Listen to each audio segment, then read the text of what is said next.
How you doing, YouTube? Matt with Master Beer Reviews, back with another review.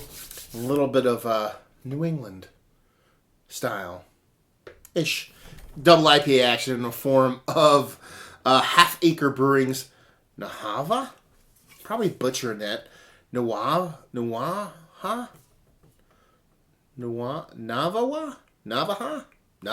Is that it? Navaja? Anyway, I'm probably butchering it all over the place. Anyway, it's a Half Acre beer. It's a double Indian Pale Ale. I know I said New England earlier, but who knows what it is inside. Yeah. So yeah, let's jump in this fucker, see what she's got. As far as what it says in the can, some more butcher actions. It's Half Acre, Navaja. I'm going to go with that one. Double Indian Pale Ale, 1 pint. Brewed and bottled by Half Acre Brewing Company, Chicago, Illinois. 2016 Half Acre Brewing Company. Okay, well, it's 2017. And this beer is not old, so there you go. It's about 2.5, 3 weeks old, being this is the end of March. This is the beginning of April. So put up on your labels there, Half Acre. And that's pretty much it. Label-wise, can-wise, in general, it's fucking cool. Gold top, gold can. The artwork on it is super fucking cool. It's like a... I don't know, what do we have here? 1, 2, 3, 4, like 8-armed fucking skeleton beast, kind of with knives and shit going on in there. Maybe it's a Navaja. I don't know. I don't know what that is. I don't know what it means. All I know is the can is super fucking cool. I'm gonna drink it. See what she's got. Hopefully the beer's super cool. That would be super cool if the beer was super cool. It's all about being super cool. I'm gonna give this a little tilted pour because this glass is deceptively tall. If you actually put this on a stem, it would be gigantic. So give that a proper pour there, so it doesn't give you a gigantic header on there. Well, dirty glass mafia going on. I made sure I washed this glass pretty well about an hour ago, so I suck. Finger and a half, finger to finger and a half, just off white.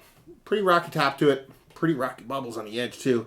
And like I said, dirty glass mafia. Give it a swirl. That'll cure all the ills of the world. And yeah, that be clear. That be a clear beer right there. Just ever so slightest bit of kind of haziness to it. Vibrant orange golden color actually matches the can quite well. So yeah, it's just gonna be a little bit malty. That's what she has in the nose.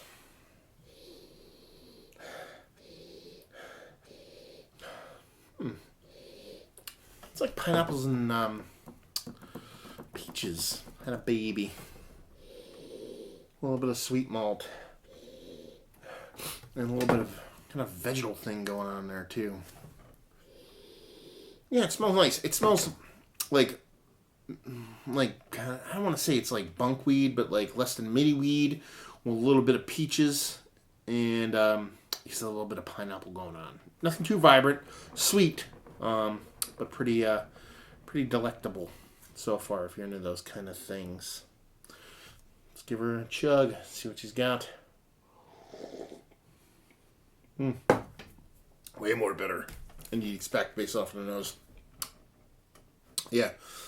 Weedy, like pulling weed, not smoking weed. Kind of weediness to it. Honey malts. Ton of honey in this one. A lot of honey to it. Sweetness. It's hard to get past all that to kind of get to the fruit part of the hop presence. But yeah. Pulling weeds. Honey malts. And just kind of a generic kind of fruitiness to it. Almost like a fruit cocktail. Kind of syrupy kind of sweetness to it. So you know you're getting fruits, but you're not quite sure where you're getting. And then you get a kind of weed, kind of vegetal weedy pulliness to it. And then kind of a dense mouthfeel, but not creamy, not thick. Not too bad. Very Midwestern, let's put it that way. Half Acre kind of makes sense.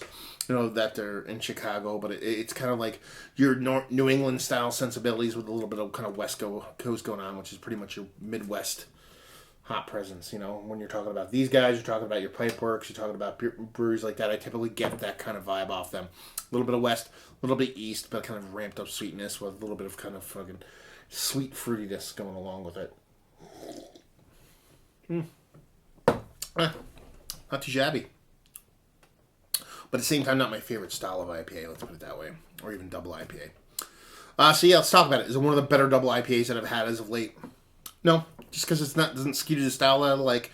I do like the hazy kind in a good way. The New England style IPAs are not necessarily that I like them.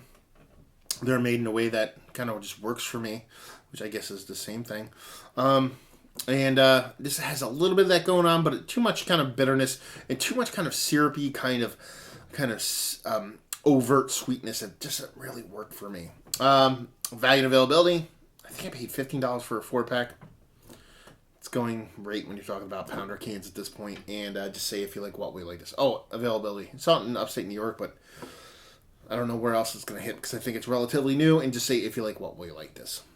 If you like your Midwest IPAs, if you like your Mid-Atlantic IPAs that can skew this way, if you like some of these new school West Coast IPAs, especially from the Northwest Corridor, it just has that kind of little bit of West Coast sensibility with a bit more New England sensibilities, but with that kind of that candied kind of corn syrupy sweetness thing.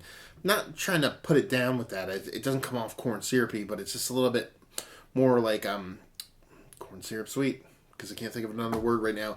It comes off that way as opposed to kind of a softer sweetness or a balanced sweetness. It tastes like the hops and the sweetness are separate, not together. And, not necessarily a bad thing, just not my gig. Let's put it that way. So while the beer is nice and I enjoy it, it's probably not going to be up there, or definitely isn't up there with some of the best that I typically enjoy. So there you go. Another review in the books. Hopefully you guys enjoyed the review. If you didn't, anywhere in between down there, and like, subscribe, and all that fun stuff. Facebook, Twitter, Instagram, Untapped, Massive Beers, and all 4 of those places. And another review down. So hopefully you guys enjoyed the review. Hopefully enjoying a nice Midwest IPA right now. And hopefully see you next time. Cheers.